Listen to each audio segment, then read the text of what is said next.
we go.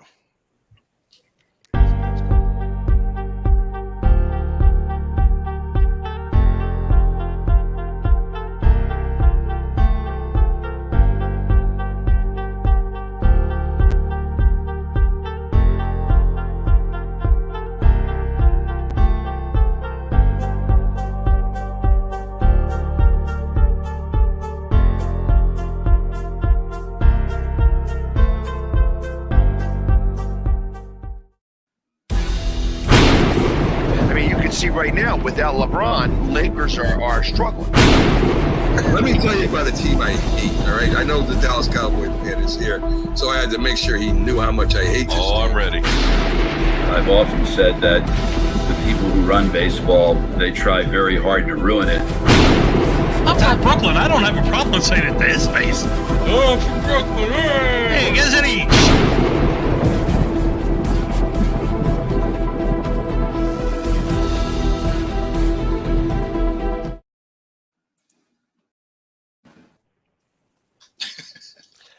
Did it get?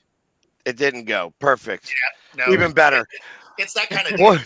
It's a Monday morning, and it's a rough one. It's a rough start across the board. What's up, everybody? Welcome to another episode of Coast to Coast. I am your host, Pags. I got Bo with me. StatGuy made it back, and I'm going to pass it to Bo to introduce our guest. All right. So you've probably seen him on the sidelines around the NFL, has 30 years of coaching, pro and college, last stop, winning a ring with the Rams. Everybody help welcome Coach Bono. Thanks, guys. Great to be here. What's up? Good to see you, John. Today? Thank you for joining us. No, it's my pleasure. It's an honor to be here. Thank you. So, all right. So we might as well start it off. Talk about the show that you guys are about to get started with. Yep. So Coach and I are going to be teaming up, and so I guess Coach, talk about our first guest. Our first guest is going to be Reggie Barlow, who's the head coach of the DC Defenders. Had an opportunity to coach Reggie when he was with the Jaguars, and kind of, I guess I don't want to blow it up too much, but I've mentored him throughout his career as he transitioned from playing to into coaching, first at like Alabama State, which was his alma mater, where he started off as position coach, then a coordinator, and eventually a head coach. He's a guy that when I was a head coach, tried to hire him several times, never worked out, but classy guy, really good, really excellent football coach, won Coach of the Year last year with the XFL. And a guy I think that's on the rise, and I'm anxious to see what the future holds for him. Awesome. And so obviously you have 30 years of coaching, and it's a tremendous amount of time coaching. Yeah, I'm not sure how Bo did the math, but it might be a couple years. It might be a couple of years short. I'm not sure, Bo, but because I got like I just did a round number. Yeah, I think I'm around 38 years, right around there. Oh, wow. Tell us a little bit about how did that come about? Like, were you a player, kind of went to the coach? Yeah, I was a player. About midway through my college days, I realized that I wasn't going to make it to the NFL as a player, and I just loved the game. Most of the people that I looked up to the most, when I was coming up, were my coaches, and I just couldn't see myself or envision a future for myself without football. And so I started probably about my sophomore year in college, asking questions and really trying to thought more and more seriously about entering that as a profession. It's not easy. There's definitely some luck involved, and, networking is important, but I'll always say that, while who may help you get there, it's what that keeps you there. I'm very proud of the fact that I got my 20 years in the NFL. I worked for 6 different franchises, 3 of them twice. So it's a total of 9 jobs. It's a lot of moving, a lot of personal and family sacrifice. Fortunate to have a tremendous, the best coach's wife in football, I believe. And and my best friend that kind of tolerated me throughout, hung in there through all the highs and lows, because you're going to experience both. But probably the one thing that I'm most proud of is that I only had one head coach that I had a previous relationship with. That was Tony Sperano, rest in peace, when I left New Orleans to go to Miami. But outside of that, I never had worked with, didn't really know personally any of the head coaches that I worked with. And I got a pretty long list. Yeah, I can imagine, especially over 38 years of time. I got to imagine that there's a lot. Do you have one favorite head coach that you liked working for more than the other one? It's hard to name a favorite. I think they all, you learn just like anything else in life. I think you pick up lessons from everybody that you're around, whether it's good or bad. I mean, obviously, I'll always be indebted and very grateful to have had and have a relationship with Tom Coughlin, since he's a person that took a chance on me as an unknown young guy that was at West Point, and brought me into the league and really enabled me to get my career started as an NFL coach. So, Tom Coughlin, and learned a lot of very, very important, and reaffirmed a lot of lessons from Coach during I guess I was with him for 4 years. So, it was, it's been a good ride, but I mean, I've had a chance to work with a lot of great coaches. I think, I'd be remiss to not name Jim Caldwell in the top there. And that was more just based on the type of person, the man that he is. He's the type of person that working for Jim Caldwell, you might get a better job offer, more money somewhere else, but he's the type of person you want to think about it before you leave, because, he just treats people so well. And, that's not to say that he's a pushover by any means. It's standard and the bar is very, very high. But, Coach Caldwell's just an exceptional human being, as really all of them have been. Yeah, well, I mean, when you have somebody like that who has to almost be, the main face of an organization, being the coach of that team, and they got to be the one that gets up in front and stuff like that. I feel like that takes a very special type of individual in general. I mean, these are grown men that you have to lead, and you have to set up the plan, and you have to be able to have the open door with everybody on the team to be able to kind of make that all work. And it's not always easy.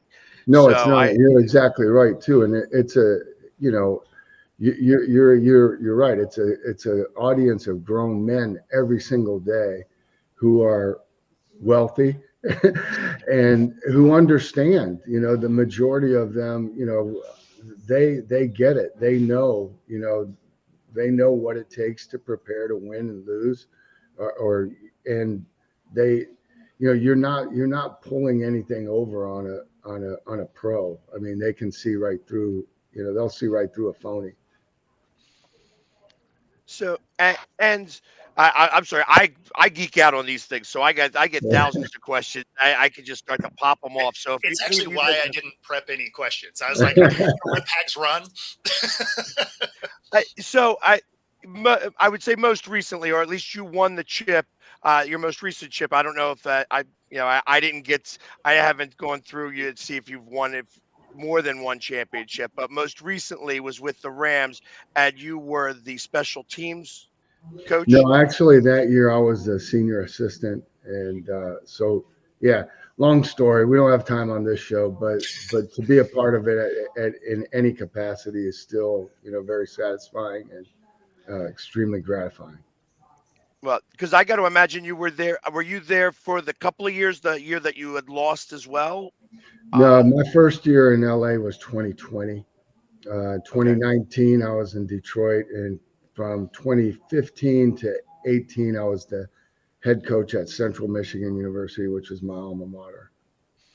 Oh, nice. I did 16 years in the league, and then I left the league to be a head coach, which was it was kind of was a goal, certainly something that I had worked for a long time, something that I wanted to have the opportunity, to establish a culture somewhere, run my own program. And so was very blessed to have had that opportunity for 4 years at my alma mater.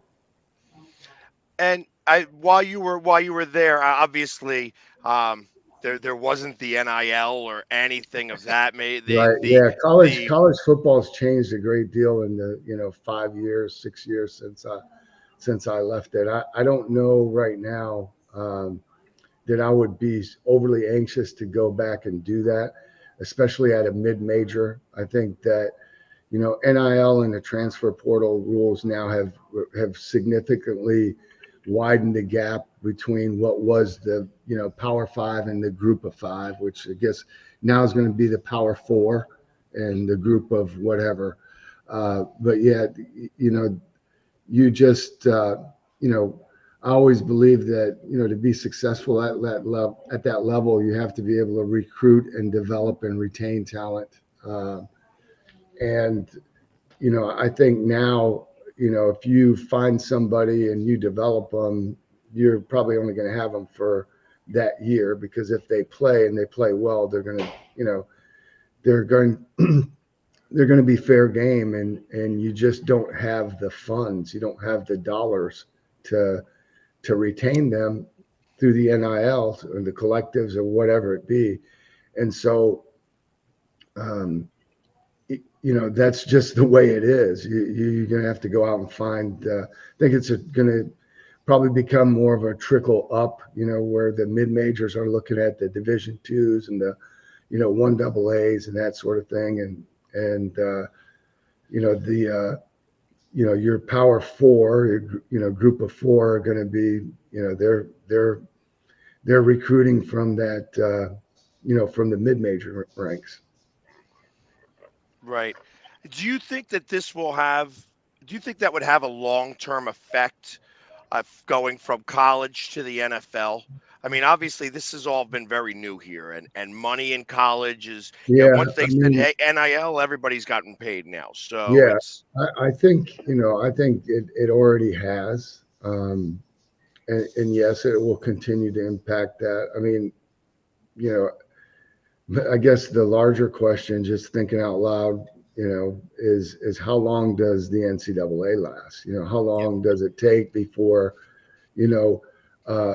the 80 top teams in the country say, hey, we're breaking free, and this is just going to be another version of pro football, and we'll have a salary cap, and, it'll be that's inevitably what happens. 4-year league, 5-year league. I don't know why, I don't know why the NFL.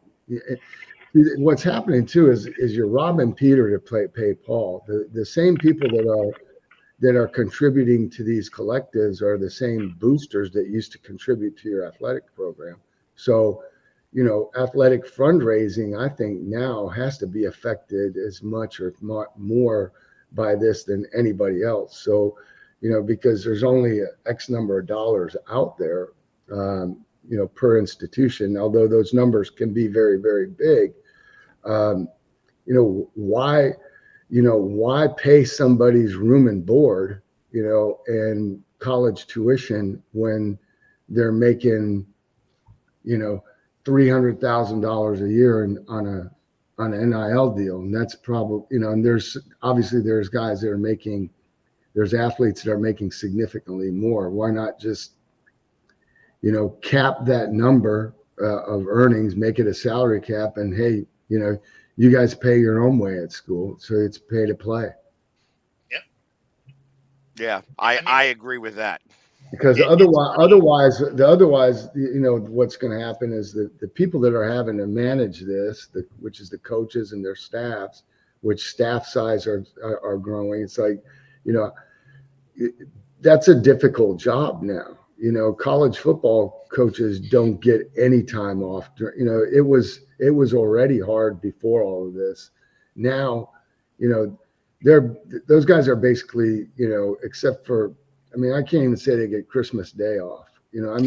Look, before NIL, as a head coach, I was never on vacation. You know, I might not be in my office, but you always had your phone there, and inevitably there was always something every single day that needs your attention. So I don't see that improvement. I see it getting more and more challenging as time moves on. Well, especially now that you not only are you recruiting, guys out of high school, but you're recruiting from other teams now. You're recruiting from your own team with the transfer portal. It actually has a little bit of a feel of, the basketball's one and done. It's just no longer one and done and moving on to the pros. It's probably one and done on your team because they're either not happy with their playing time or whatever. So, I mean, the evolution of your team every year has gotten far more volatile, and it was already something that had a ton of turnover anyway. Right. I mean, that was the one thing you would always count on in college is you would have some continuity from year to year. You expect growth and development. Your roster management is going to be affected now because you're not looking, you're not looking in 1 year segments. You're probably looking more in like 4 month segments or 6 month segments because you have a whole nother recruiting season, which is the portal. Yeah. Right. Well, and the fact that it opens into the season is wild to me. I mean, it seems like it should have to be shut down before then, so you at least know who's on your team. Yeah, I mean that's the big. I mean, look at like spring practice is already underway across the country. That's going to wrap up, and then you're going to have another round of movement, before the season. So it's you're either training guys that aren't going to be there, or you're going to end up playing guys that you haven't trained. Yeah, absolutely. And you got to hope that they've had yeah, so you got to hope they have a comparable training schedule in comparison to what you're used to doing. Last question, because I know we only have you for a few more minutes. As simply and as quickly as possible, give us an idea of what a draft war room is like. Because we're coming up on the draft, and I go to the draft every year. I like to sit up there up front and watch the commissioner come in and name the picks and stuff like that. And yeah, I mean, honestly, you'd be surprised. Like draft day is it's pretty sterile. I mean, it's pretty in most places that I've been. It's incredibly calm, and that's the reason being is that by the time you get to the draft, everything's pretty much done. I mean, yeah, there's going to be some critical decisions to make, this guy or that guy, but you've gone through every possible scenario, especially in those early rounds. I mean, those players aren't secrets. You pretty much know you research what everybody else is looking for. Yes, there's always surprises. There's always last minute trades and that sort of thing that will, keep things, but what you're looking for your team and what you're hoping to accomplish is already, pretty much set in stone. You're not going to deviate very much from your draft board and your rankings. And, you put in, thousands upon thousands, maybe even hundreds of thousands of man hours of work into preparing that draft board. So, you're pretty much relying on your preparation at that point and then making decisions as they come up and how they would affect your team. All right. That was I don't know if that's the answer you're looking for. But. Well, no, you know what? Because you always wonder if things start to get a little heated. And I watched that one movie where they're Cleveland. It does. But I mean, I think that happens more like mid-round to late when now there aren't as many like sure bets, known commodities. That's where you get ahead. In my mind is your mid to late rounds. Making good decisions there, picking up quality in those mid to late rounds, and the undrafted rookie free agents. You look around the league at how many of those guys end up making rosters, which means everybody else made a mistake or didn't weren't able to, didn't project. It's not an easy thing. There's no magical formula. Everybody's kind of got their own unique things that they value and they look at. But that's when it gets a little crazy, especially those free agents, because you might have a pocket of money and so-and-so wants this guy. We can only give him a $5,000 signing bonus or $10,000 signing bonus. It's ridiculous for how low some of those undrafted guys get signed for, but it's an opportunity to be signed with the team, get in a camp, and then, if they make the roster or even a practice squad, then it's worth it. Yeah, and then you just hope that he, turns into a James Harrison. Yep, exactly. Undrafted. John, do you have time for one? John, do you have time for one more question? Sure. So, since you coached in college, obviously when you were there, the transfer portal wasn't as big as it was now. And then you have guys like Nick Saban, Steve Spurrier, and Chip Kelly, who started in college, went to the NFL, and had maybe mediocre success, and then went back to college. Given how the transfer portal is now and how it kind of acts like a free agency period for college football, do you think if college coaches would like to make the jump to the NFL now that they may be better prepared, knowing that they've kind of had to go through that free agent process already? Yeah, I think that it helps in some regards, but I don't think that that's changed at all. I think a lot of college coaches want to coach in the NFL. There's just only a finite number of opportunities. We did a show like a couple months ago, when things were going, and like, guys, it's not going to happen to everybody because there isn't a job out there for everybody, and I think a lot of the rumors and stuff that we read about, a lot of that stuff is, people have publicists, and they're trying to leverage their positions where they're at, maybe for, contract extensions or salaries or facility upgrades, you name it. And so, the best way to generate leverage is to make people think that somebody else wants you. And sometimes that's true, and sometimes it's exaggerated. I think that's up to the clubs, the ones that feel like they target a college coach to go to the NFL. They're going to do that. I would say though that it's the same game, but it's a very, very different game between college and the NFL. And it's not, there's a lot of different things that make it, the NFL more challenging, and it's not a sure bet. It's not a sure thing that a great college coach is going to be successful in the NFL. And I think we look back, there's been a lot more that have failed, right? That have ended up going back to college, and I think, the NFL, when you take over that team, your roster is what it is. It's more challenging to affect the makeup of an NFL roster than it is a college roster. You look at what Deion did in 1 year. All right. How many, and the season didn't end up, but he sure gave us a lot of excitement early on, and they were improved. They were better than they were the previous year. So, that's something always to keep in mind. It's a different ball game. I think guys that have had experience in the NFL, they have a better chance to have success in the NFL. Like Tom Coughlin, I'll use him as an example. NFL assistant for many years, goes to Boston College, gets that program rolling, and then, is able to latch on with the new franchise in the Jaguars and the rest, and was able to write his own history. But I think the experience that he had coaching in the NFL as a position coach greatly affected, and was able to, I think that's a stronger indicator of future success than just success at the college level.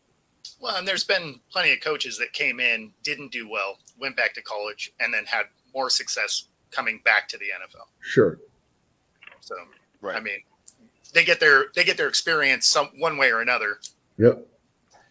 I love that the Eagles always got under Tom Coughlin's skin. He always turned a very, very interesting shade of red every time he played the Eagles, it seemed. So, Don't kick it to Deshaun Jackson. Yeah. Yeah. exactly. That was probably the best one, to say the least. Yeah, that But was a question there now. well, Coach, we do appreciate your time today. I know we kept you for a few minutes longer than we expected, but that's what happens on this show. Like I Yeah, said, that's I right. start to geek out. I start to geek out and ask questions. Feel free to come back on anytime because Yeah, I I'd love still to. have thousands of questions. Sounds We great. could spend 2 hours talking about just stuff that I ask. So I promise I will. Thank you very much. I appreciate it. Thank you All right. very much, Take it Coach. easy, All right. Coach. See you guys. Have a good one. Yep. Bye-bye. Awesome. So, yeah, awesome to have him on the show. And when were you going to be able to see you guys? Yeah, so our show will start this Wednesday, and it'll be 4 p.m. Eastern. So Awesome. yeah, no, it'll be fun. I'm looking forward to it. It's gonna be a good show. Yeah, because like I says, I could pepper him with questions all day long. You know what I mean? Oh, yeah. Just like it's being a head coach of even like a small university of Central Michigan. First off, it's still in Michigan, and Michigan is very similar to Texas in the way that they care about their football. So you got those, and really most of it. I got to imagine most of where he's looking for athletes is in the UP because that they are like corn fed up there. They're big. they are. They're big monsters that have been working the fields and stuff like that with their parents and such. So yeah, all of a sudden say, hey, we're going to give you a college education. Yep. So Gonna give you that bachelor's of science degree. and it gets mom's stamp of approval. Yep. So so yeah, awesome to have him on. But there was some other stuff that happened this weekend. Like there was sports that occurred. And Sure were. yeah, and I'm going to just start off really simply with the fact that the Flyers are still in the hunt. We're going to find out a lot here in the next couple of days. Quite literally, there are a bunch of teams that are playing back to back. And if everything falls right, the Flyers could make the playoffs, and that could be exciting. I'm not betting on it. So, and that's kind of my hockey take for right now. I'll talk a lot more about that tomorrow. But today I just wanted to start with that with hockey. Basketball seedings are completed. Everybody has got a spot. If you are in the play-in, which the 76ers are, they wound up winning their final game, which didn't matter a little bit because everybody else who needed to win also won. And so the Sixers are in the play-in game against the Miami Heat, which will go off on Wednesday night at 7 o'clock in Philadelphia. I think that the Sixers will win that game, and then we will get the chance to play the New York Knicks, which I think is going to be a very tough series, especially in a short series of 5 games. Today's Monday. Tomorrow, Is it 5 games or is it 7 games? I thought all 5 NBA games. players. Is it? I thought the NBA players were 7 games. Say again. I thought all the NBA playoffs are 7 games. I didn't think that first round was 5. No, it is 5. It's 5, 7, 7, 7. When did that change? It's been like that. I know it was like that last year. No, because the first round series last year went 4-3. Did it? Yeah, it was. I think it was either the Bucks that lost to Miami 4-3 after Miami won the play-in, because then Miami ended up going to the finals. Now you're making me check it out. So I don't think the NBA's first round's been 5 games for a long time. Because even when the Bulls were last good back in 2011, it was a best of 7 back then in the first round. So let's see. I want to find out for certain before. It was still 5 when the Sonics were still here. Yeah. And game 1, but I want to see if it shows the schedule because I don't see any of it on. Yeah, so both conferences conduct a playoff in a traditional bracket format. All rounds are a best of 7 series outside of the play-in. There you go. Okay, good enough. I thought it was only a 5-game series. Actually, I would have liked it better at a 5-game series. Trying to beat the Knicks 4 times is going to be tough. Yeah. But yeah, it's going to be a tough one. I also like the idea. I mean, for that part, I like the idea of Miami going up against Boston because I think Miami will wind up winning the 8th seed. They'll lose to the Sixers in the first play-in, but win the second play-in game against whoever. Because really, it is.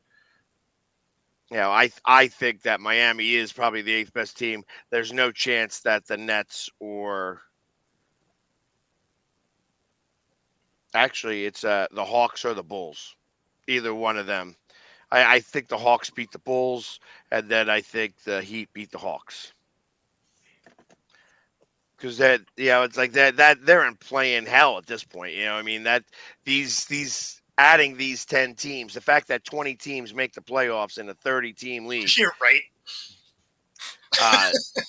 I guess it says. I guess the reason why they did that is because hey, we only want 10 teams in this lottery anymore. You know what I mean? Yeah. So ultimately, this was done for the lottery portion. But hey, Jim, thanks for joining us today. And I do think that the Sixers, once the Sixers get past the Knicks, and that's like I said, that's going to be harder than we think it is because the Knicks, I feel like, are the one team that matches up really well with the Sixers. I feel like they match up better against the Sixers than the Celtics do, actually. And the fact that the Celtics haven't seen this team, I mean, that we bitch jab about it at the very beginning of the season, saying, "Hey, the Sixers are playing the Celtics 3 games in the first 2 weeks." And ultimately, there was one more game that we played against them, and it wasn't with Embiid on the court. You know what I mean? So they haven't seen this team even in the slightest bit. So I think that if we are able to get past the Knicks, which is going to be tough, it's not going to be simple. I think we will smoke the Bucks. And the Bucks are going to be lucky, I think, right now about the way they're playing to get past Indiana. But I think that either Indiana or the Bucks, we're going to smack down. And then ultimately it's going to be a tough battle against the Celtics. And if we, like I said, if we get past the Celtics, we're winning it. There's no doubt in my mind. I think we beat any team in the West. Opinion there, Stat Guy? I mean, I think the best matchup for Philly is kind of the one they're in right now because I'm kind of on the same boat you are, where I don't trust the Knicks in the playoffs. I just don't. I know this is a different Knicks team that we've seen in the past, and Tom Thibodeau's a great head coach, but Tom Thibodeau is also not a great playoff coach. So when you kind of compare that with like how much times the Knicks have failed in the playoffs, I don't really trust the Knicks in the playoffs. So I think Philadelphia beats the Knicks in 6. I do think Milwaukee will get by Indiana just because Indiana doesn't play defense at all. And if you can't play defense at all, Giannis is going to have a field day in that series. So I think Bucks will beat Indiana. But I don't see Milwaukee getting past Philadelphia. That's a team that Milwaukee has historically struggled with. And during the regular season, they've had battles with them in the playoffs. And if Giannis isn't healthy, which I don't think he's going to be 100% healthy the rest of the season with that Achilles injury, I just don't see the Bucks beating Philadelphia. So I do think it's going to end up being Philadelphia versus Boston to go to the NBA Finals out of the East. The West, in my opinion, is the one that's really wide open because you had Oklahoma City, Denver, and Minnesota all in a position to get the number 1 seed yesterday.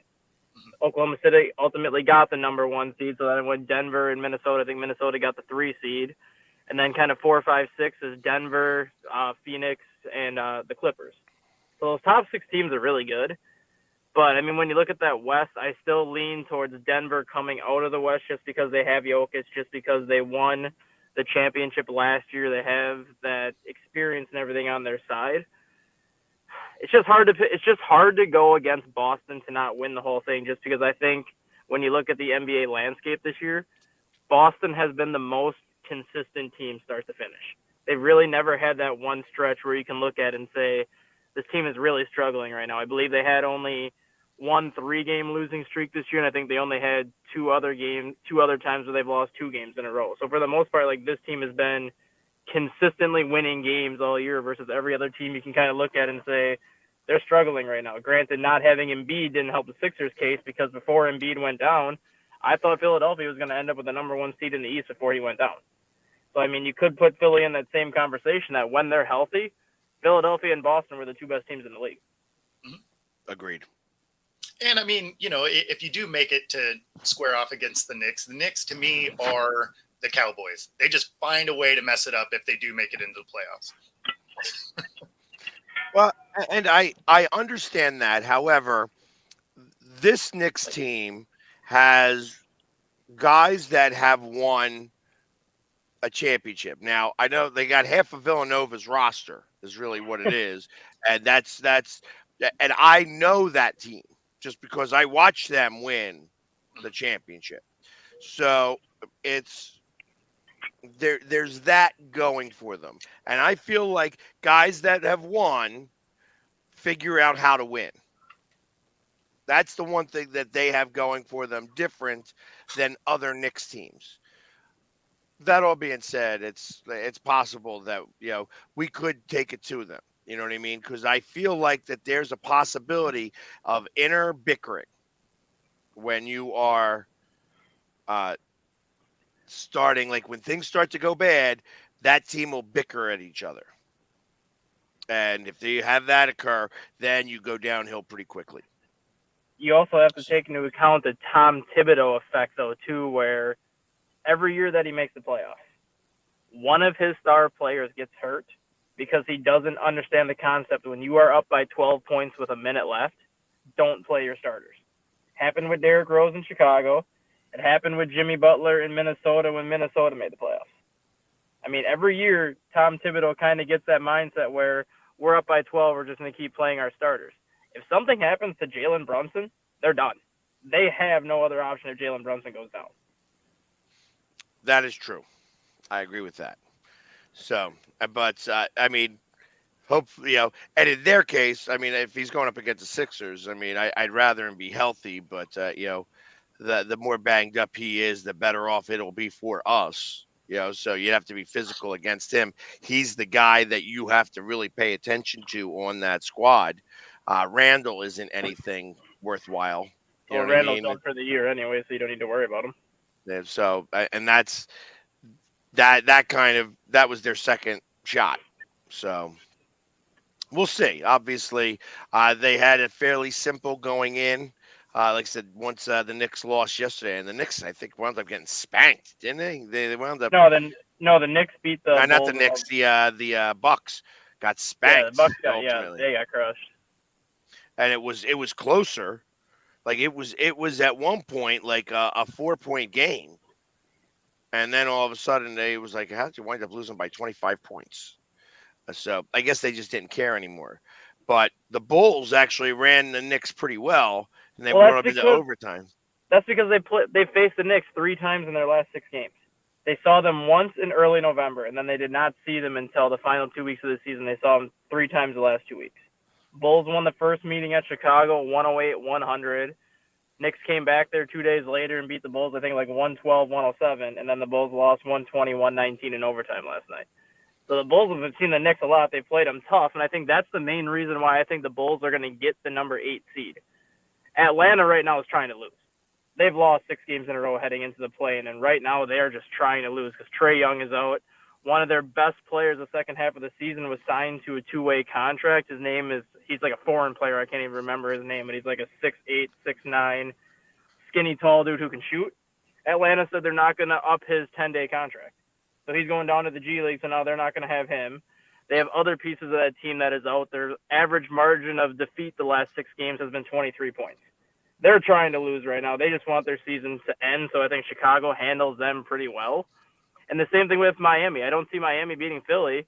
Chicago lost to Miami in the play-in game last year by 4 points. Chicago is also 3-0 against Miami this year during the regular season.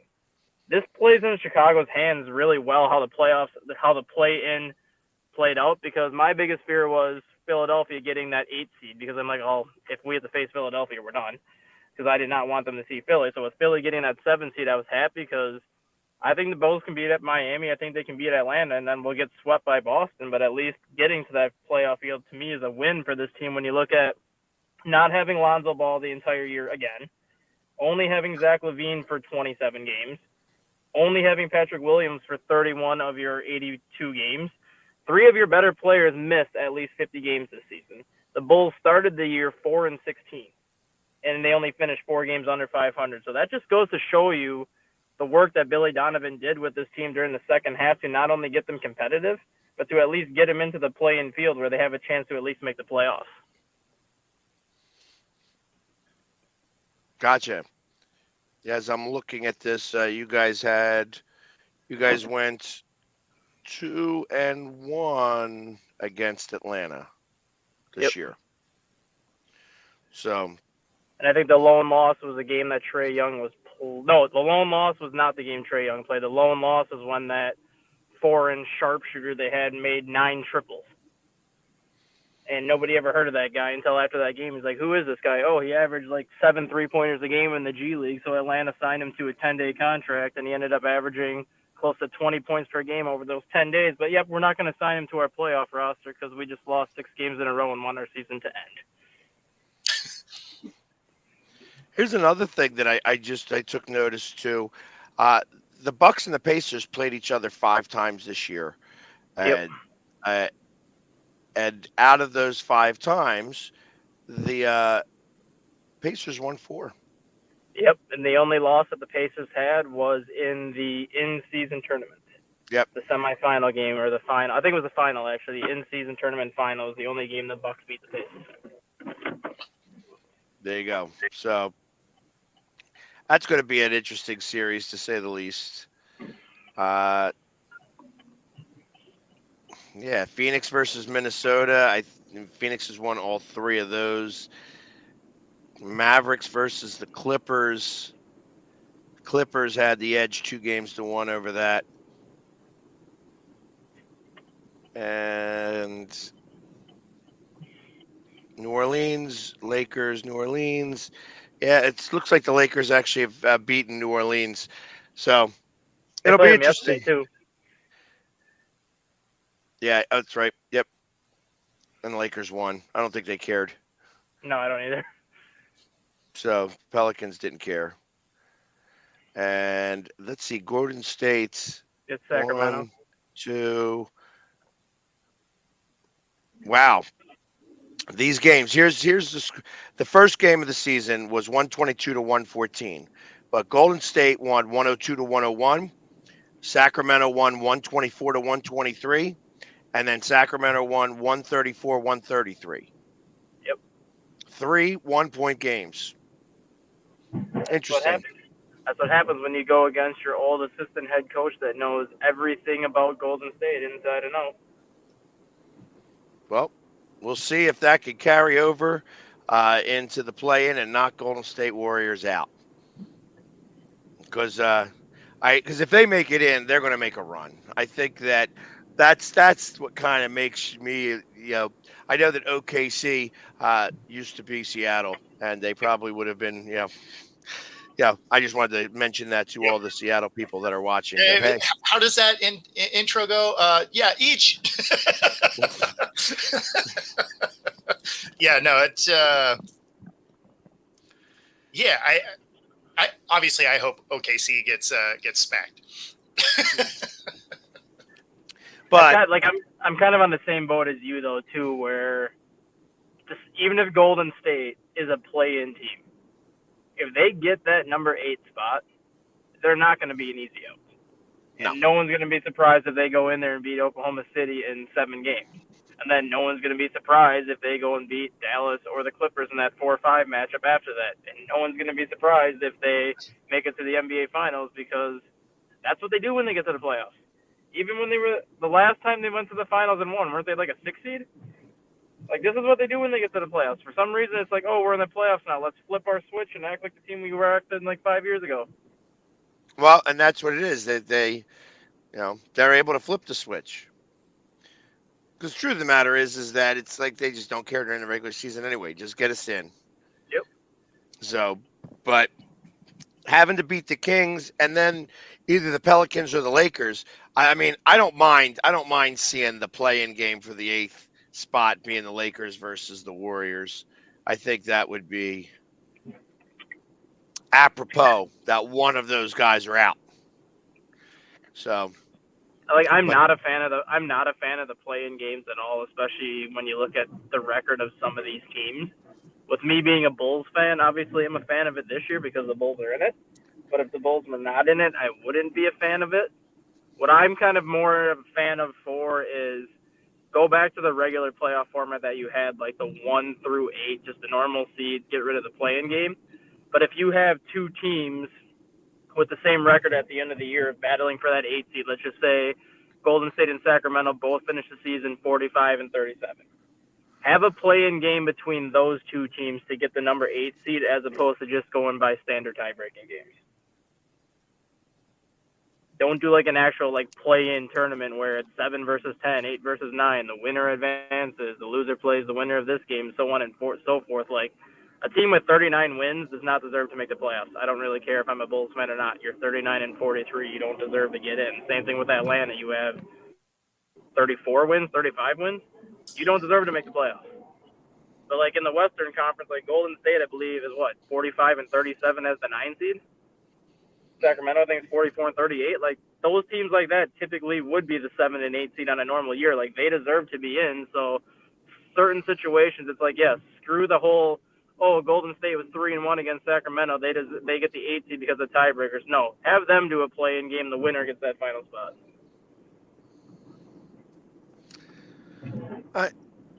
well, I hear you. I like I said, I feel like this is all done right now because they don't want to give anybody else or put anybody else in the lottery. You put those 2 extra balls in the lottery, and it changes all the different numbers specifically, and somebody who's the 11 seed winds up getting the number 1 pick in the draft, is not going to fly anymore. You know what I mean? I Yeah. feel like that's what they do in hockey. They cheat all the time, and they give Chicago the number 1 pick in the draft. That's what they do. That's what they're going to do in baseball this upcoming summer, too. I guarantee it. With how bad the Chicago White Sox are right now, they're 2-14. They've committed more errors than they've scored runs. They have more double plays than they have home runs. And they're off to their worst start in franchise history. When you get to the draft lottery at the end of summer to determine the order of the 2025 baseball draft, I guarantee baseball is going to rig it so the White Sox get that top pick because they want baseball to be successful in Chicago. Well, yeah, but they have 2 teams in Chicago, so that's. Well, the Cubs are 9-6. But no Right. matter how bad the Cubs are, they're still going to draw well because it's the Cubs. Right now, the White Sox attendance is only 2,000 people more than Oakland. That's the problem right now with the White Sox. Like, you're in one of the biggest markets in the United States. You are terrible. People are not showing up to your games anymore. Like, yeah, they're playing worse than Oakland. You are terrible. People are not showing up to your games. You're trying to build this new $2.5 billion stadium like a couple miles away from where your current ballpark is. You're not going to get the funding you want to get if your team's terrible, so we'll give you the number 1 pick to get you guys excited for something in a couple of years. Yeah, but a number 1 pick in baseball is not like a number 1 pick in football. No. You know, it's going to take a couple of years. But it still gets the fans excited again, though, because it shows that, like, oh, we have somebody worth keeping tabs on in the farm system now. And, like, when it comes to players like Luis Robert and, like, they already traded away Dylan Cease, but now you're going to see the White Sox start to trade, like, guys like Luis Robert, start to trade Eloy Jimenez and some of their better players right now to replenish the farm system. It's going to get fans at least excited for something to come, even if it is 3-4 years away. Because right now, like, watching a Chicago White Sox game right now is painful. It is absolutely painful. Oh, I can imagine.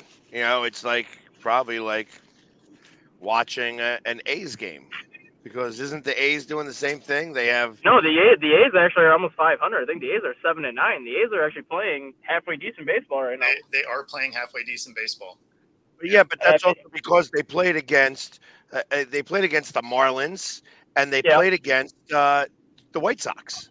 Yeah, and the thing is with I think the one game was at the I think it was the Oakland game because it's the game that Paul Blackburn pitched. He has yet to give up an earned run in his 3 starts this year. But the game that Paul Blackburn pitched against the White Sox, he went 7 shutout innings. He walked 3, and I think he struck out 7. He gave up 4 hits. The White Sox grounded into 5 double plays. They had more double plays in one game than they had hits. Nice. That's really going to get you a lot of victories. I can tell you that much. Last time I checked, double plays aren't good. Well, I don't know. Well, at least not for the offense. Not for anybody's offense. Yeah, I mean. Yeah. I mean, the Phillies are good at that. They've been hitting into a lot of double plays lately, but I feel like that's part of April baseball. April baseball is double play time. You know, it's when you get into May, June is when you don't want to see as many double plays as you're getting in April. Just my opinion.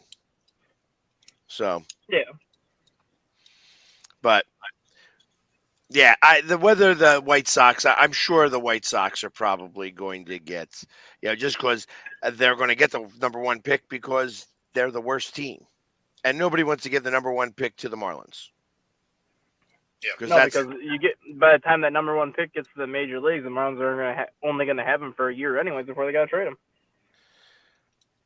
Well, that's because baseball can't be in Miami. It's too hot. That's what it is. I mean, it's there's too many other things to do. Mm-hmm. So you don't go to a baseball game in Miami. If you want to go to a baseball game, you can go watch your kids play, right down the street. Why spend any money? Right. Well, you're certainly not going to go watch bad baseball. Right. Well, and really, there's only one person on the Marlins that you want to go see, and that's the pitcher. Mm-hmm. You know what I mean? One? It's Sandy? Say again? Sandy Alcantara, are you talking? Or yeah. Luzardo? No, Alcantara. I mean, Jazz Chisholm ain't bad. Yeah, but are you going to go see him? Like, are you interested in going to see him if you're not playing against his team? I'm interested in Jazz Chisholm because he plays with flair. He's one of those guys where he's kind of got that cocky demeanor to him where he kind of plays with that flair. Yeah, but are you going to go to the game or are you going to sit on the beach at one of those on-beach sports bars where you can still watch the game, you can have margarita, but your feet are in the sand? I'll go to the game. I actually like going to baseball games. Even if it is bad baseball's still baseball to me. Like, Oakland's a different story because their facility is so crappy. Anyways, I wouldn't ever step foot in that facility. But same thing with Tampa Bay. Like, Tampa Bay never draws well because of kind of what Peg said. It's baseball in Florida. You have so many other things to do. Mm-hmm. But I would still go to a game at Miami. I would still go to a game at Tampa just because it's baseball. I just enjoy watching baseball no matter where the facility is. All right. Well, and I kind of think that that's what they need to do. Like right now, I mean, that baseball stadium is right in downtown Miami, is it not? It's not quite downtown Miami. You have where the Miami Heat's arena is. It's kind of like right off as far into the city as you can go, like before you go into the water, because the backside of the Miami Heat arena is literally facing kind of the lagoon over there. The Marlins Stadium's on like the other side, I don't know if it's like north or south. It's like on the water, but it's like a mile outside of downtown. So it is like smack dab downtown, but it's still like kind of far enough away from like where the city is itself, where it's not like right in the center. Yeah, I thought it was to the north, but yeah. So I thought that they were talking about making the new stadium somewhere near where the Panthers play. Are you talking from Miami or Tampa? Are you talking from Miami or Tampa? No, Tampa. Miami just got their stadium in 2009. They're not going to be moving for a while. Got you. Tampa's getting a new one in St. Petersburg, which is basically the suburb of Tampa. They're getting one like right off of the yacht club area where you have the big open area by the water. You have like this giant like boat landing there, and then there's like a 4 or 5 acre piece of property right on the other side of the boat landing that Tampa Bay bought to put their new stadium. So it's going to literally overlook the entire Gulf of Mexico. Oh, that would be cool, but they're going to need to have a roof over top of It's gonna it. be retractable. It's not gonna be enclosed like it is now. It's not gonna be a roof like Miami's roof. It's gonna be a roof similar to T-Mobile, where you're gonna have the roof that goes over the top, but you're still gonna have all the open air vents on the back. So it's not gonna be like completely enclosed. I just want to know: are they going to bring over that bridge that forces people? Like if you hit that, that's a home run. They should. If they don't, Yeah, I think that sucks as part of that stadium, but that they're not bringing that over. That's not happening. So they're gonna bring back the Stingray tank though. That they well, used to have. I mean, that's kind of cool. No, do you remember that tank? I do remember. I do remember them having like a Stingray tank.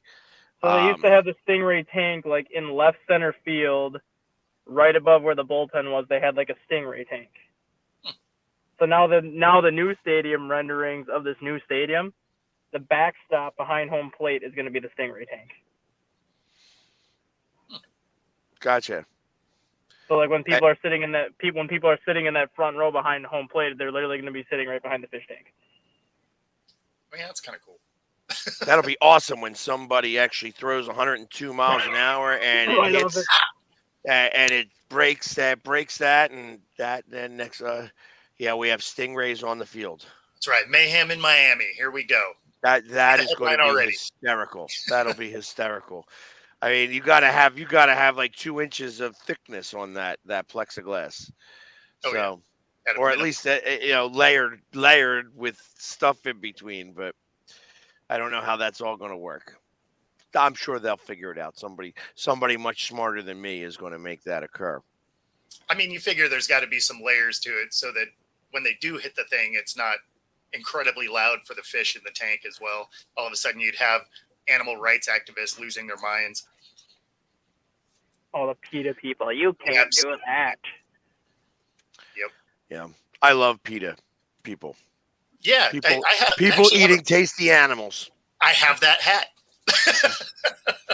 It's funny. I actually had a guy lose his mind because it says PETA, right, in big letters, and then it says that underneath smaller letters, right? And he was losing his mind, hate you activists and all this stuff, because apparently he couldn't read.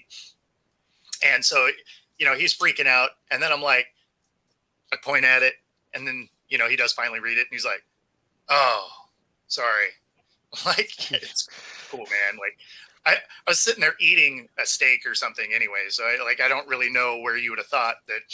Actually, yeah, I'm eating a steak sandwich. I've been holding a piece of steak up. I'm like, That was exactly what it was. That was I mean, it was just like, dude. He bought me a beer, though. He did buy me a beer. So. Well, good, as he should have. God damn it, he needed to get that worked out. So, so listen, let's go ahead and. Since we're at the top of the hour, let's go to our commercial break, and then we'll be back in a couple of minutes, and we'll talk about something that we never talk about on here, a little bit of golf maybe. They had the Masters this weekend, and I probably watched more golf than I really care to admit, but we'll get to mention that a little bit, and then talk about some of the other things that has happened over the weekend and today as well. So please stay tuned as we will be back momentarily. I mean, you can see right now, without LeBron, Lakers are struggling. Let me tell you about a team I hate, all right? I know the Dallas Cowboy fan is here, so I had to make sure he knew how much I hate this team. I'm ready. I've often said that the people who run baseball, they try very hard to ruin it. I'm from Brooklyn. I don't have a problem saying it to his face. Oh, from Brooklyn. Hey, guys, any?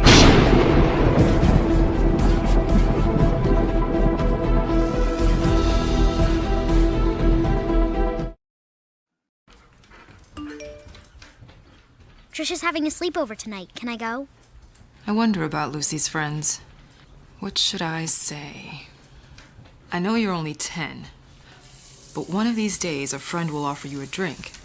And alcohol at your age can lead to so many things. None of them good. So can I go to the sleepover? Lucy, I want you to promise me I something. finished my homework. Bigger promise.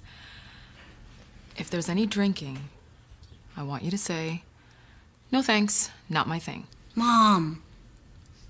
I promise you, your real friends won't care. Deal? Sure. Really? I promise, Mom. They really do hear you. Did you pack your toothbrush? For tips on how to start the talk, visit underagedrinking.samhsa.gov. A public service message from the Substance Abuse and Mental Health Services Administration. Sometimes, all you need to change your life is a sign. A sign that says, "Hank, this is the place you've been looking for." And sometimes that sign is an actual sign that's mounted to a building. One second, I'm looking at a sign. I know what you're thinking, and no, I don't love B-dubs just because I'm a buffalo with wings. Frankly, that's offensive and reductionist. Cause this place, come on. It's like they took beer and made it into a place and then gave that place sports and chicken wings. And the people, Cuba, the best. Oh! What the is going on, Marty? This isn't a game. This is trivia. Yeah, this place is kind of like heaven. You know, without needing to get hit by a bus. Let's go, sports bar. Supporting the needs of our veterans. That's the goal of all of us at Team AmVets. Like Mitch, Carlos, and Kevin from our Welcome Home team that brings furniture to our vets. We are Team AmVets. Or Linda from our thrift stores who brings you great bargains every day. I am Team AmVets. And John, who picks up your thrift store donations that support California veterans programs. I am Team AmVets. Visit our website or a Team AmVets thrift store to donate or shop today. Join the team! My baloney has a first name, it's O-S-C-A-R. My baloney has a second name, it's M-A-Y-E-R. Oh, I love to eat it every day. If you ask me why, I'll say, 'cause Oscar Mayer has a way with B-O-L-O-G-N-A. Oscar Mayer, the first name in Bologna. How's that? This is a presentation of Northeast Streaming Sports.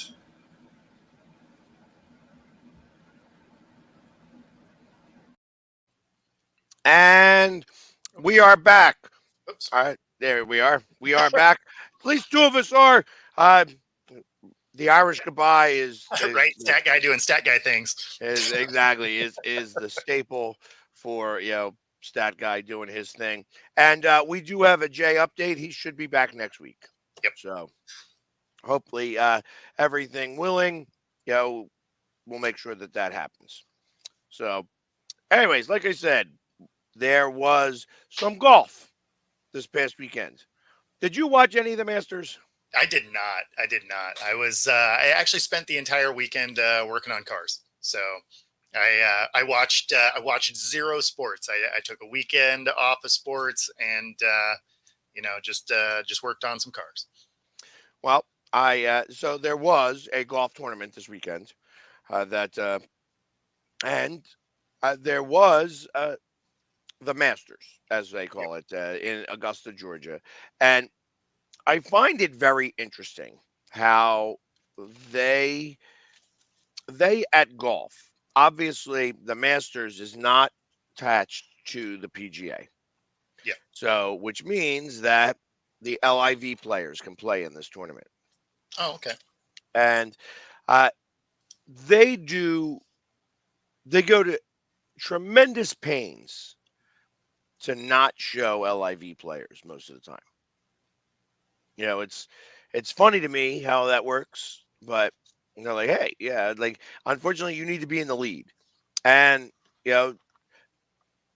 Bryson DeChambeau was in the lead for the first round and the second round. Mm-hmm. And then he started to stink. That really started to fall apart for him. The winner is named Scotty Scheffler, who I never heard of before. And I don't watch golf enough, so I can't really tell you with any, but it says that he killed it in the last day. And that's how Really? Really? Well, I hope that money goes to a good cause. 1.5 million. That Bronco ain't worth that. That is for sure. So here he is. He's a 27-year-old guy. And they're saying that he played the best round of golf since Tiger Woods. So, which was interesting. Anyways, Yeah. since you didn't see it, I guess it doesn't matter talking about. Yeah, I don't have a lot to add to it. To be fair, I probably wouldn't have watched it anyway. Not a big golf watcher. Not a big golf player, really. I usually end up going,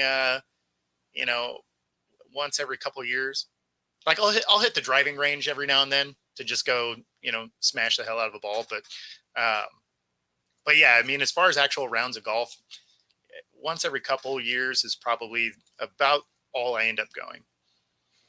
So, interestingly enough, since you're talking about cars, I assume that you were working on your car, not necessarily like a specialty car. No, in this scenario, yeah, I was doing some required maintenance on some of our cars. But what the viewers might not know is I did spend 20 years in the automotive industry, and I am a 3-time master tech. So, so they may not know that, but yeah, I was an ASE master, a GM master, and a Cadillac master.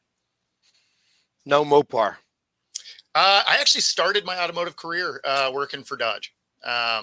So I worked for Dodge for about a year, and then I moved into Cadillac dealers, and then I owned my own shop for about a decade.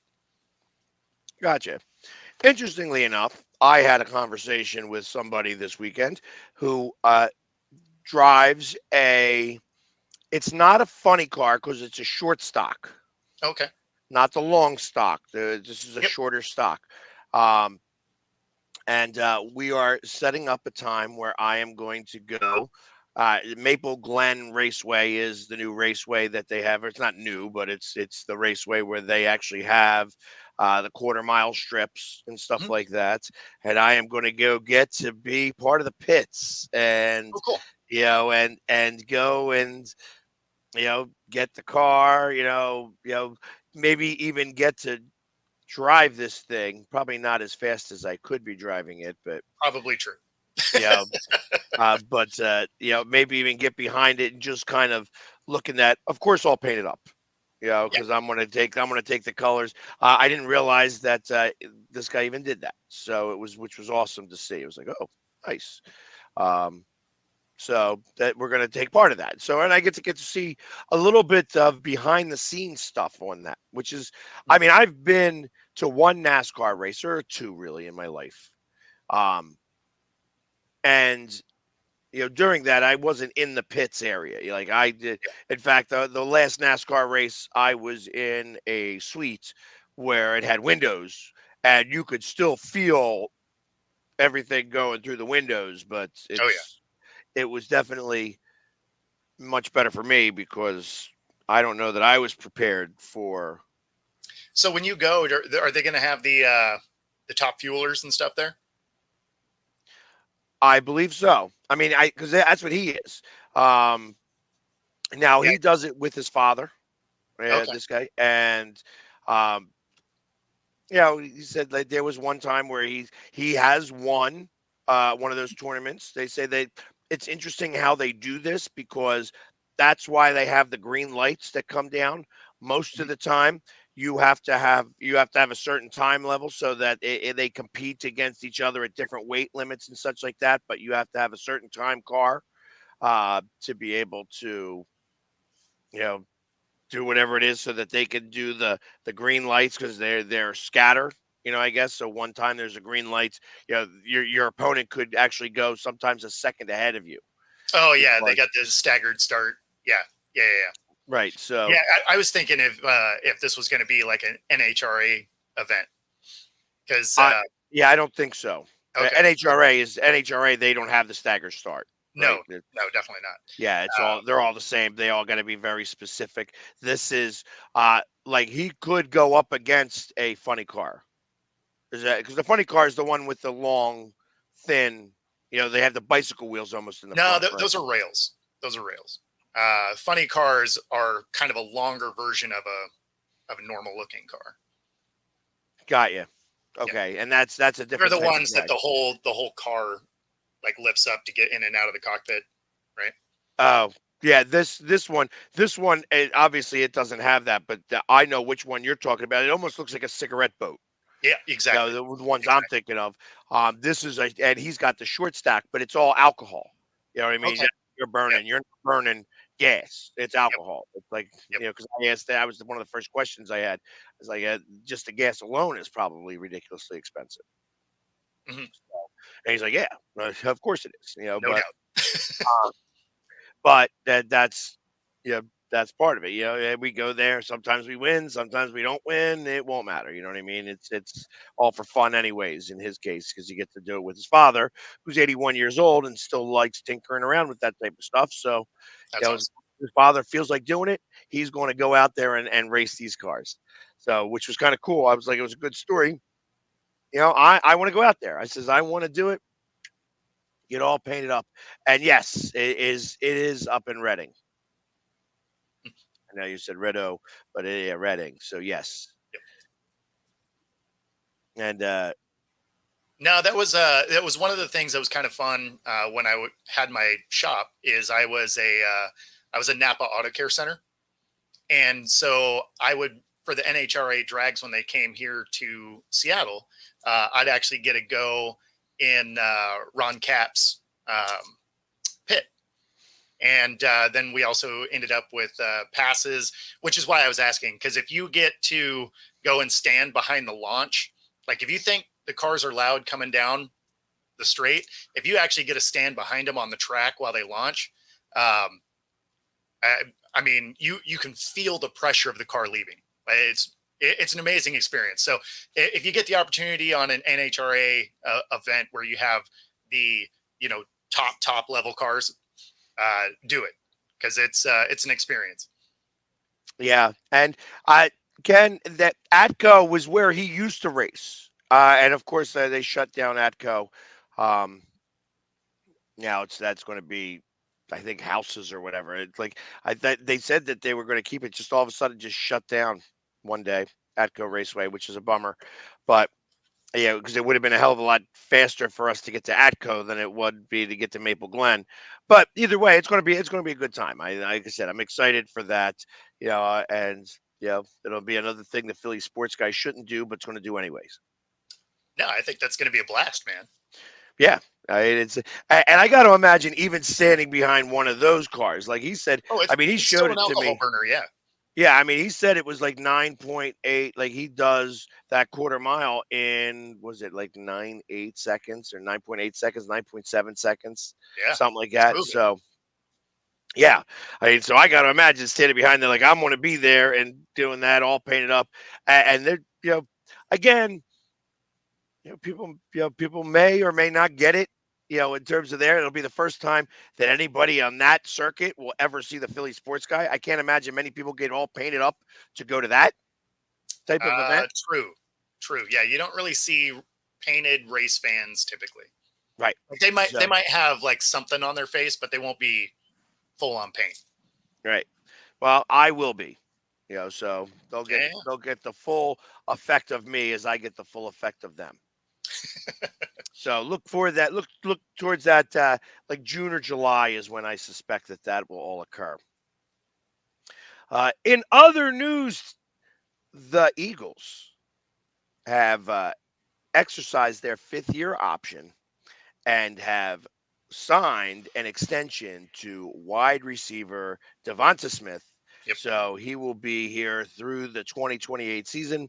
He gets a 3-year extension worth about $75 million in total, with $51 million guaranteed. So nice. I suspect that he will be here for a long time as a very happy camper. And interestingly enough, as in the same sentence, because he just signed this deal, and I love how the Eagles are always ahead of the curve in this. He signed this deal. You now have Ayuk, who removed every bit of 49ers stuff Yeah. from his page. And then CD Lamb, who's also crying like, "Wah, I want more money. Wah, give me more money." So it's going to be very interesting to see how, one, the Cowboys deal with that, Mhm. and two, what happens with Ayuk. Because I tell you, I know that Debo Samuel is what kind of helps that offense go. I mean, along with CMC, let's face it. Yeah. But Ayuk is definitely Ayuk is as good as he makes Debo Samuel better. That's Oh, of the course. reason Of course. why, Debo Samuel is as good, is because Ayuk requires so much attention. Absolutely. So that's going to be a big deal. And then on top of that, I want to see how creative the 49ers are going to get, because they're going to have to pay their quarterback. Everything's fine and dandy until you actually have to start paying the guy. Yeah, I mean, I realistically, this year, maybe the next year, and the Niners window is essentially it. Because the guys are going to get, I mean, they're getting older, they're getting more expensive. This team's going to have some work to get through. I mean, when we start talking about teams that their window is closing, right? You look at the Bills, where you're like, okay, last year was probably their best shot. You look at the Cowboys, equally about that, right? Last year was their best shot. For the Niners, it's probably this year. This is probably their last truly competitive before they start really losing some guys. Maybe. I mean, it's ultimately, Unless they hit in though. the draft. Well, I mean, even if they hit in the draft, it's still. I mean, the one thing I will say about Lynch is that he is really good at what he does. He's incredible, actually. Yeah. No, absolutely.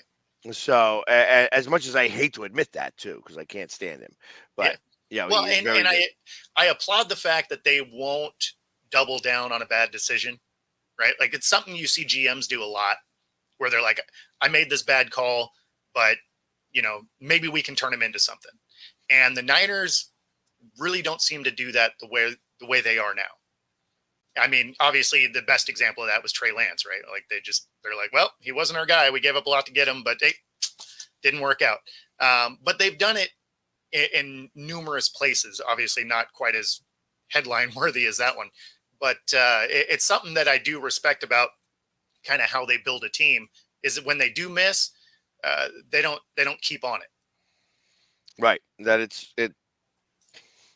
it is sometimes a little bit easier. You know what I mean? It just to walk away. Like, hey guys, wow, that was not as good of a pick as we thought it would be. Yeah.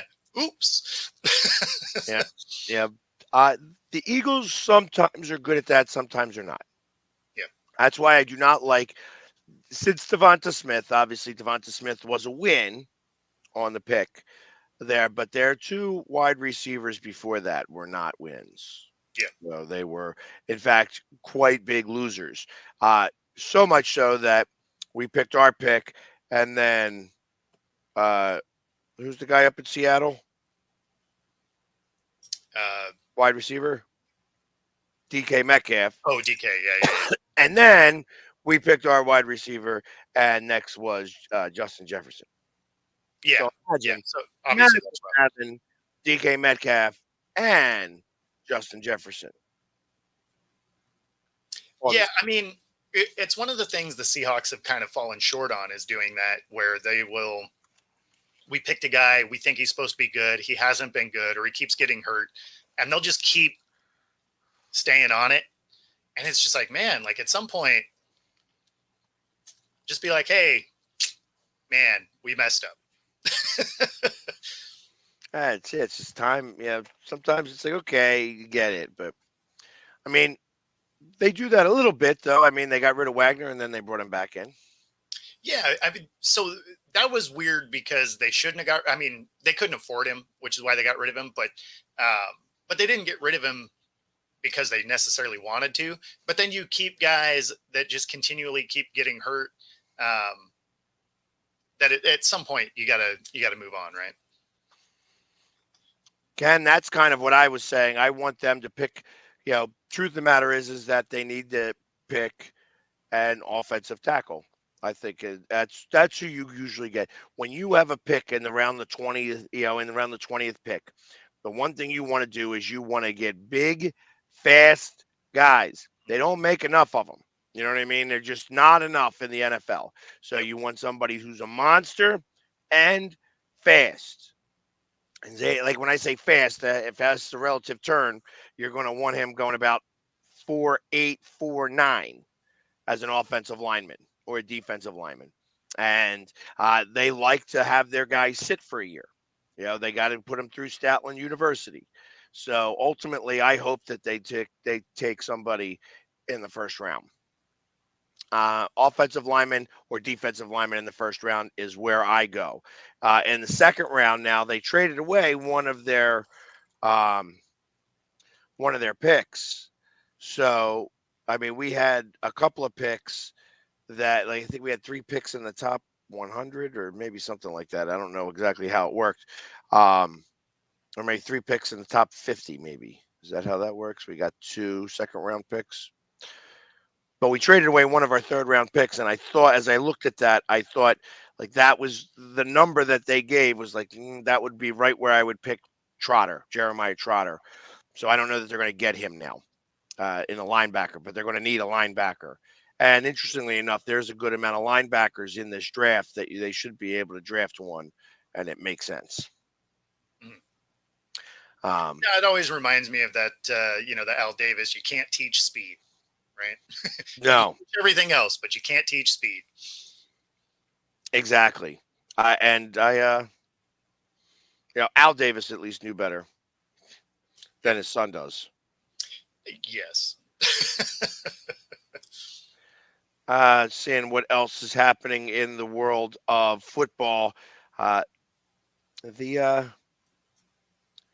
Jets came up with a new uniform. Oh, yeah? Or a new logo. Unveil new uniforms and a logo. So, how about that? Interesting. Trying to get some excitement in New York. Now I got to Google this. It doesn't look any different to me, but funny.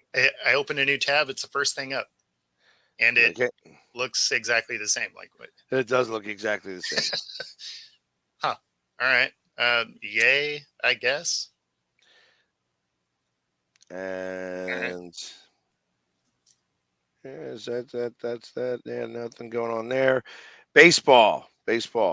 How did Seattle do this weekend? Since you probably had it on the radio.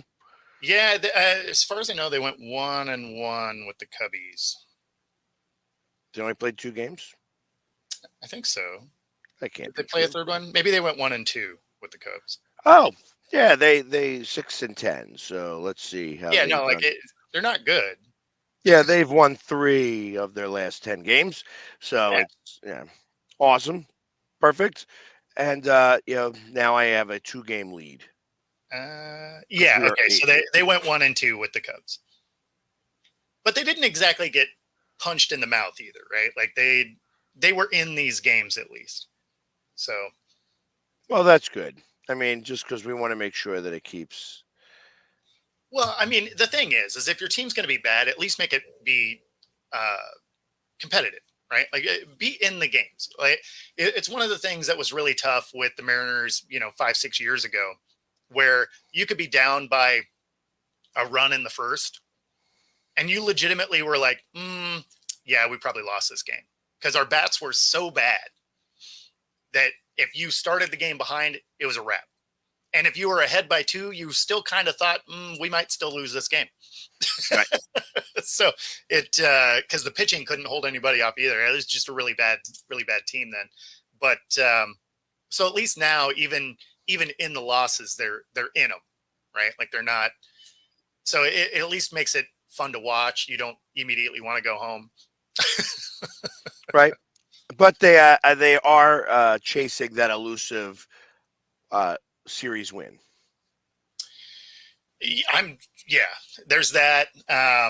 They haven't won a series yet. They got to win series. Yeah, and they still only have the one game where they hit 6 runs, and that was because they had 5 in the 10th.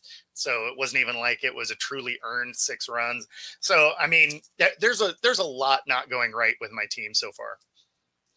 Yeah, it seems like most recently, I mean, they did score 4, 5, 6, 7 runs in their last 3 games. So they're not. That's typically not going to do it. No, not the way the game is today. However, they did. The pitching's got to be holding up pretty good because ultimately they held the Cubs to 9 runs. Yeah, I mean that's the thing, right? Is they're doing okay. It's just not quite enough to get it done. And the real question will be, are they still going to be in it when, you know, when they can make some moves? Not that they historically make moves anyway, but, you know, are they still going to be there? That'll By be July 4th, I would think. July 4th exactly. is going to be the time. And, you know, if I am, as me being on the outside looking in, I'm going to start looking at your pitchers because your pitchers are actually pitching pretty well, it seems. Yeah. Like I said, as of right now, I mean, you had a couple of games where, like the Brewers put a 12 spot on you. You know what I mean? But there's been a couple of games where 6, 5, 5, 5. You know, but ultimately against the Cubs, who are actually a good hitting team, they held them pretty well. And at the very beginning of the season, you guys were giving up a lot of runs. You know, Yes. 4, 5, 8, 6, 12.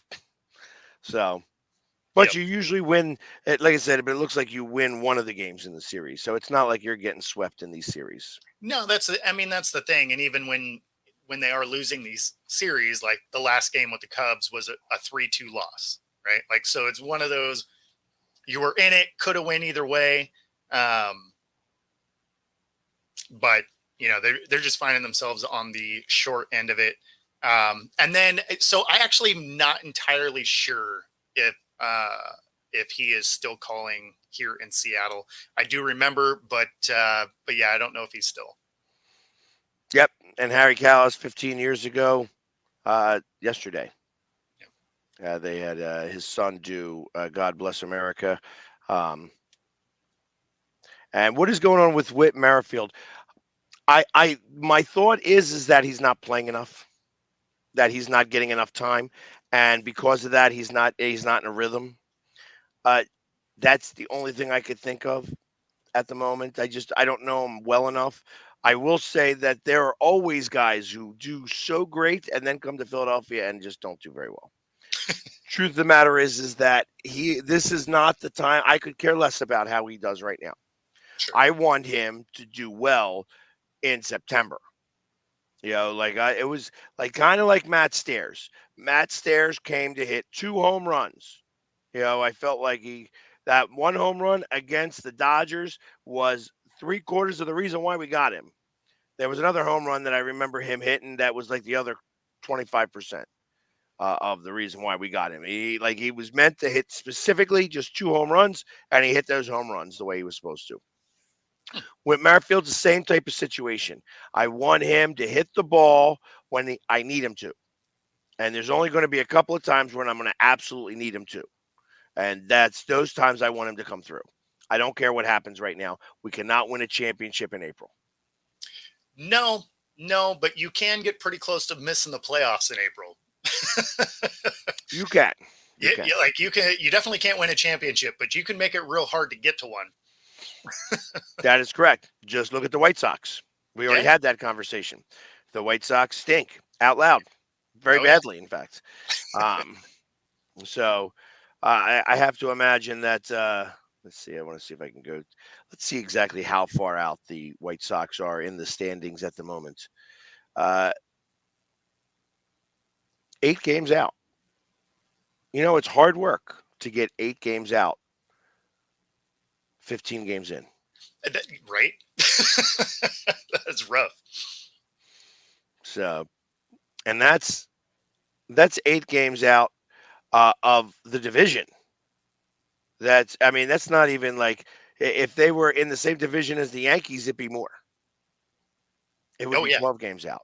No, absolutely. It'd be 12 games out, or 10 games out. It's like ridiculous. Which is an incredible number to have to overcome already. Now you can make the argument there's plenty of time. But man, you better start turning it on. Yeah, like at any moment. Because at the moment right now, you have the two top teams are the Guardians and the Royals. And the Tigers are at 9-6. They actually had a good little run there for a minute. In your division, it's kind of like the East, so the AL West and the NL East is very similar because you have the Rangers leading within 8-8. You know, so you guys being 6-10, you're only 2 games back. Weird, right? Like that doesn't feel right. I'm happy about it, right? Because you're still in striking distance. But what it does mean is if this were to, kind of progress through the season, you have to win our division because no wild cards coming out of it. Not yet. Yeah. I mean, no, I just mean if everything stayed where it was. Yeah, especially right now, the way the AL East looks, because you have every team in the AL East at least 500 or better. Yep. Where in your case you have everybody with 500 or less. Exactly. So that just means that you guys have been losing the games to the East at the moment. Pretty much. But I mean, that's why I say, like, if everything were to, go through the season exactly like this, you have to win the division to be able to get in. Right. Now, I don't think it'll stay this way. Obviously, it's way too early, but this is about where I feel like the M's are going to be, and so it's they're doing what my prediction was, and it does bum me out a little bit. This is a scenario where I didn't want to be right. I don't want to be right. But I'm right anyways. Yeah, so. Damn it. Not a fan. And I mean, as of right now, the Dodgers came back down to earth. They obviously, it was like they were riding high. Now they're 11-7. It's like I believe, and you could say whatever you want about Ohtani. I got to imagine right now he's probably doing pretty good. Let's see. He's batting 338. Let's see. An on base percentage of 1 or OPS of 1.048, 4 home runs, 10 doubles, a triple, 13 runs, 10 RBIs, 16 strikeouts. Yeah, that makes sense. Yeah, actually, that's the power hitter thing. Is you get a lot of strikeouts. When you're trying to dent cars in the parking lot, you're going to strike out a lot. Yeah, exactly. And really, Hernandez and Muncy, both 26 and 27 strikeouts, respectively, 5-5 in their last 10. So, at the Dodgers. The Padres are right behind them, 2 games behind them right now at 9-9. The Diamondbacks at 8-8 are also tied right behind them. San Francisco and the Rockies stink. The Cardinals, which everybody thought that they were going to be back up in the mix, if I remember correctly, everybody kind of had that on their thing, right? Let's see who had the Cardinals, because I know I didn't. Yeah, I don't know. That was the Braves, Brew. I guess nobody had the Cardinals. Huh. Yeah, I was going to say I didn't think I had Cardinals.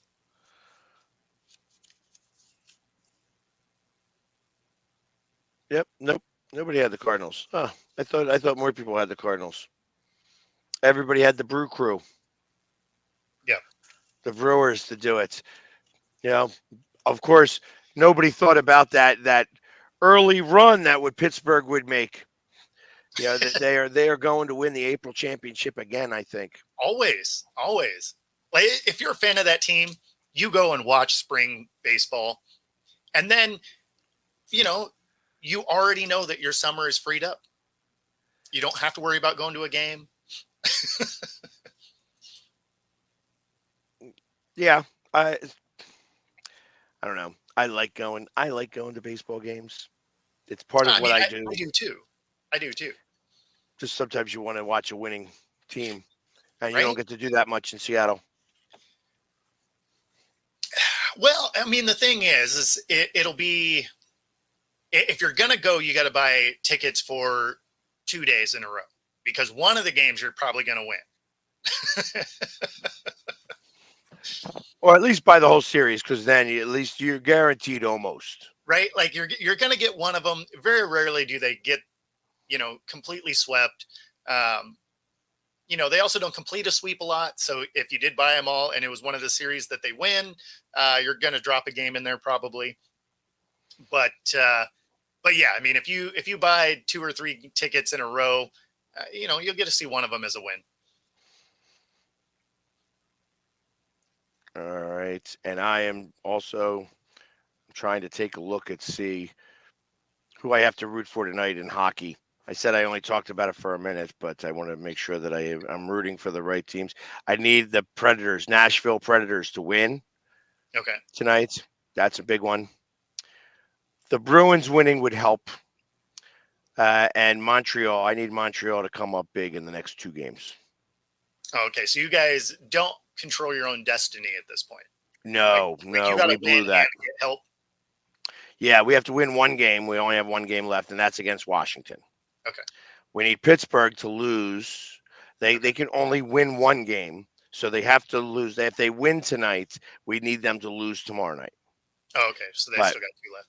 The Red Wings, we need the Canadians, who they're on a 2-game losing streak right now. They lost in the shootouts to beat the Red Wings. And I don't care, Chris, that you're here saying "Let's go Red Wings." I don't care about any of that. No, I don't. I want Montreal to beat you guys. I hope. What's his name? Yeah, the guy with the. I'll tell you right now. Where's he at? Where's he at? Because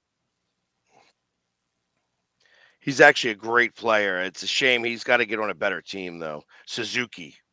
Nick Suzuki, who sounds very Korean or something like that, but that is absolutely French Canadian.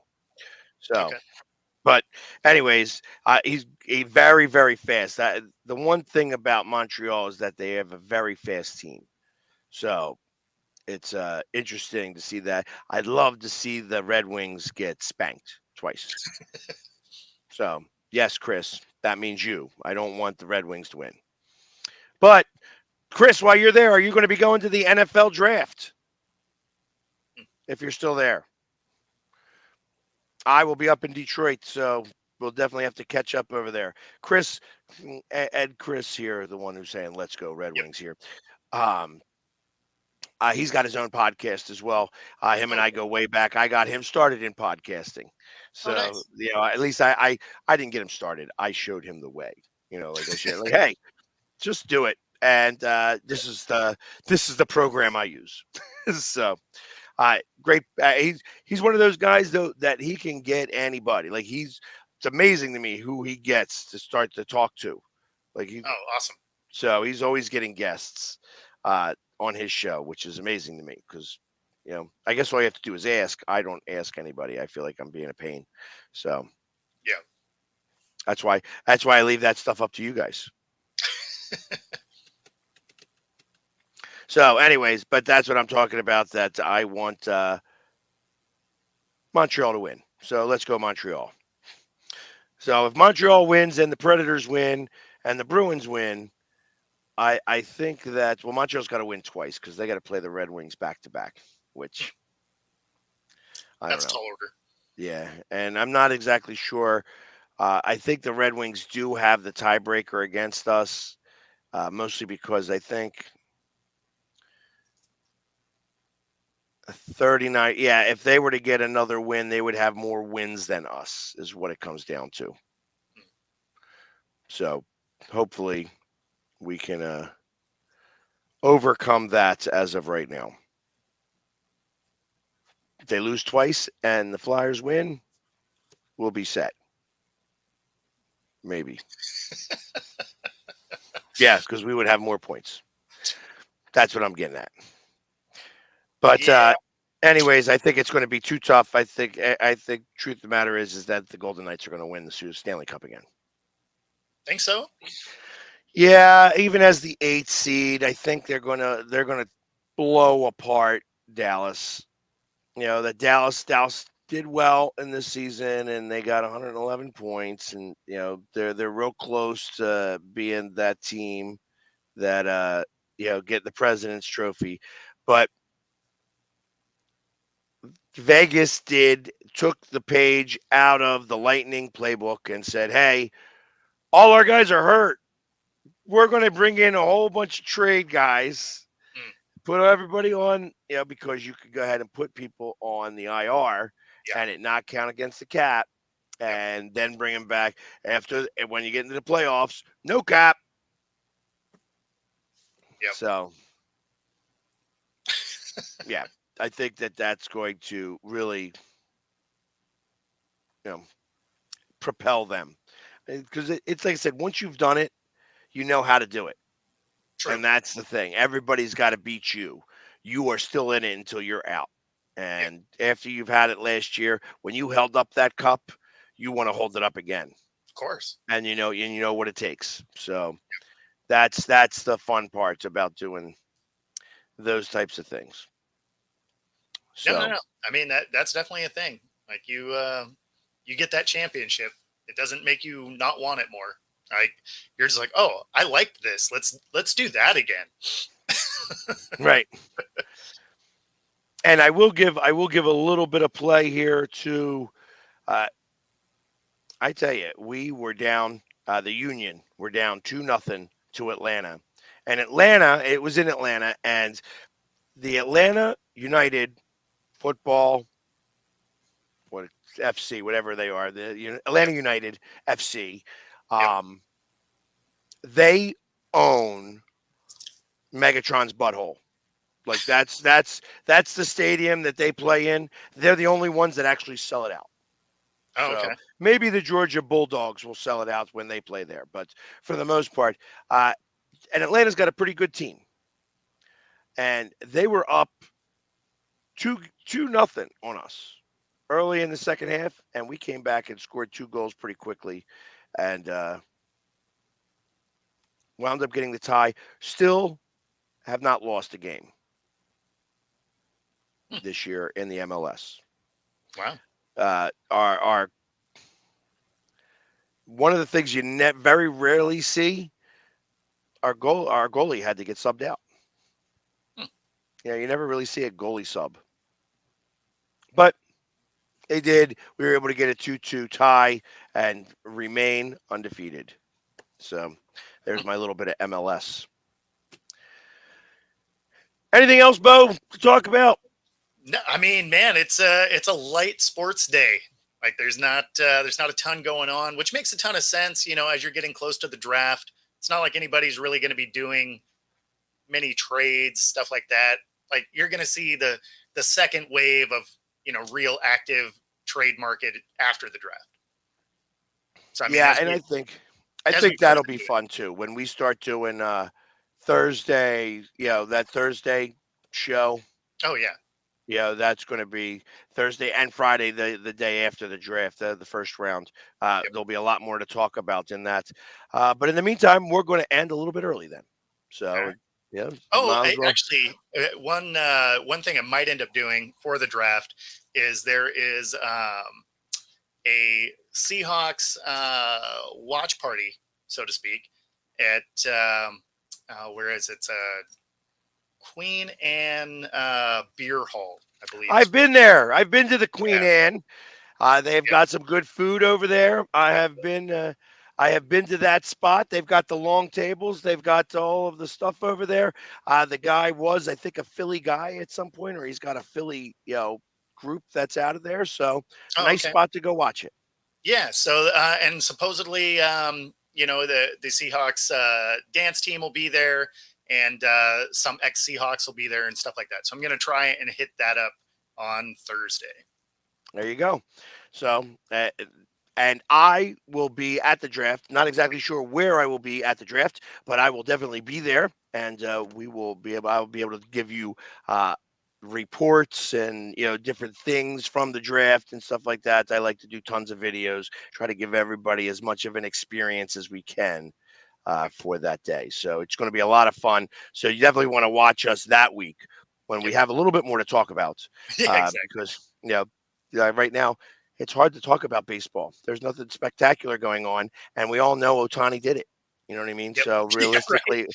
the Right. media is lying to us right now about everything else. The So I guess the other football thing, football related thing that I'm in talks right now, but might be one of the guest coaches for Tyler Lockett's pro camp. So might go be a guest coach there. So that could be fun. awesome. Yeah. That would be fun. So he's having you come there so that when he goes out on routes and you try to cover him, he beats you. Oh, that would definitely happen. Yeah. The knees are kind of garbage, so that wouldn't go well at all. But I would have needed to be about a decade younger than I am. Understood. But but hey, listen, that's the coach you have. If I was going to have a camp and I want to look great, I want to hire somebody who's not going to be as good as me to cover me. Very true. Well, awesome. Well, and anyways, so you'll see us again tomorrow. Well, we'll have more to talk about. There's going to be a lot of stuff that's happening in baseball today. I'm going to be going to the Phillies game, and today is obviously Jackie Robinson Day. So everybody's going to be wearing the number 42, except for me, because I'm wearing number 1. But other than that, we'll be back tomorrow to talk about all the things we didn't talk about today. That's right. In the meantime, guys, everybody, have a great day, and we'll see you tomorrow.